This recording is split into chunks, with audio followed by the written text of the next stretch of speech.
Hello guys, welcome back to this YouTube channel. My name is Samira and I talk about studying abroad, everything you need to know, just about life and all that. Today's video is a gist video.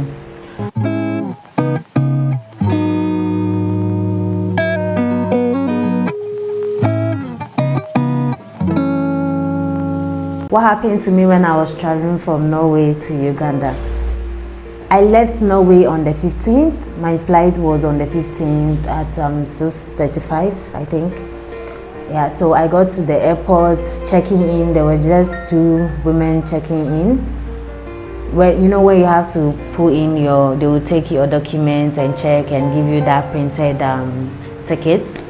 So yeah, we were in the queue for almost an hour, and then it was just two people doing that work at that time. So some of us were a bit annoying because it was slow and all that, but yeah, we got through that. We got through security, and then we got on the plane. Yeah, that's when all the wahala started. So we stayed in the plane for 3 hours. It didn't move because it was snowing, and I don't know how, sometimes the weather condition and everything affects how the movement and all that. So it was fine. We understand it was like for safety reasons and all that. So we stayed for 3 hours hoping it will stop snowing and all that. So finally it did. It stopped snowing, and the airline, they had to clean the snow. They had to get rid of the snow on the plane, just clean it before we can take off. Before we were able to take off.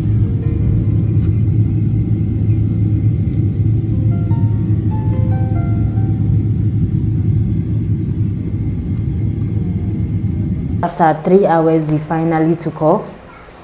We got to Stockholm because the plane is from Oslo to Stockholm, then from Stockholm to Ethiopia, then from Ethiopia to Entebbe. So yeah, we got to Stockholm. It was I think a one hour layover, but we spent almost 2 hours there. We were there till, at this point, I think it was around 12 a.m. or so. So we got there at that time. We waited for people to get off and other people to board, and then the flight took off to Ethiopia, to Addis Ababa. So we got to Addis Ababa very late. So I missed my connecting flight to Entebbe. And then when I was on the plane, the funniest thing happened. One woman was going to I think a different country, and then she asked the air hostess, and she asked her, like, I've already missed my flight, my connecting flight, so what do I do, and what's the way forward and all that. Since you've missed that flight, and then your next flight will be the next morning, which will be on the 16th. I got the dates wrong. I left on the 14th, so I was supposed to be in Entebbe on the 15th. Crew member was like, okay, so since you missed your flights, and I think the flights from Addis to the place the woman was going is only once a day or so. So they were like, okay, so since you've missed that flight, we will give you a 5-star hotel to stay. The next day, then the next morning, you take the flight, which is something apparently they do. So me, I was just I'm like, God, I hope my flight is also one. So I just get to stay in Addis and, just be there. At least I've been to Addis and all that. Unfortunately for me, we got down and they're like, there's another flight leaving at 3 p.m. at that time, so you have to wait for that flight. And I'm like, God, I was so bored. I was hoping maybe I'll get the opportunity to, stay in a 5-star hotel, because, broke girls, we always try to take advantage of certain things. So yeah, I got to Addis. I waited till 3. I took the flight from Addis to Entebbe. And I must say, the immigration officers in Entebbe, they are the best. They are the best. They are the best, I tell you.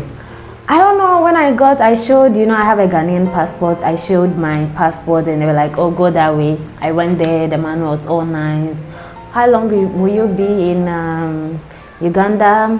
I mentioned, and he's like, okay, welcome to Uganda. I hope you have a nice day. I'm like, oh, it's not easy. Like, you don't have to stress and all. So I was overthinking things. I don't know. I was just overthinking maybe how they are going to react. Some of these airports, when you get there, they frustrate your life. They drag the life out of you. So yeah, it was nice, and he just welcomed me. He said, oh, welcome to Uganda. I hope you have a nice day and all that. So yeah, I was happy. Like, yeah, landed in Uganda. God, that's where my trouble started. My trouble started from that point. So yeah, I got out. I tried to buy a SIM card and buy data before going out because I'm new here. I don't want to be stranded. I did that. There was this security man at the door who helped me to get a place to charge my phone. Actually, there is this box thing for charging phone, so you just plug in and it's free. You don't have to pay anything. So I charged my phone there, and then I tried to get a SIM card and data and some stuff. So my friend was already in Uganda. I was supposed to meet up with her. I took the taxi to Kampala, and I don't know, that's when I felt things in Uganda are very expensive. They are very expensive. For me, I thought, when I was checking like Norwegian currency to the,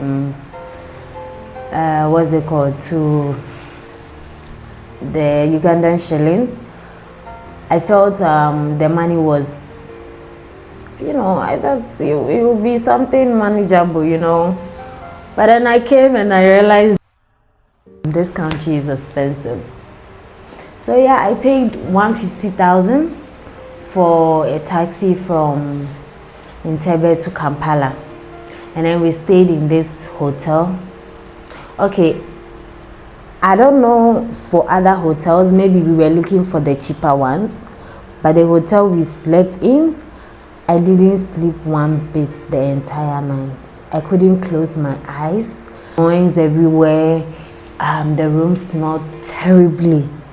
I don't know, but please, when you are traveling, book a hotel before you go. Know that, check the reviews before you go.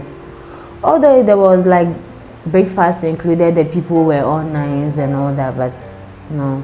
Do your research before you take any flight anywhere. That was what happened. We stayed there for a night, and then we had to take the bus to Gulu because we had to meet some professors in Gulu University. The bus was supposed to take off at 10. We were there around that time. The bus left around 3. We were just in the bus. It was so hot, God. We were just there.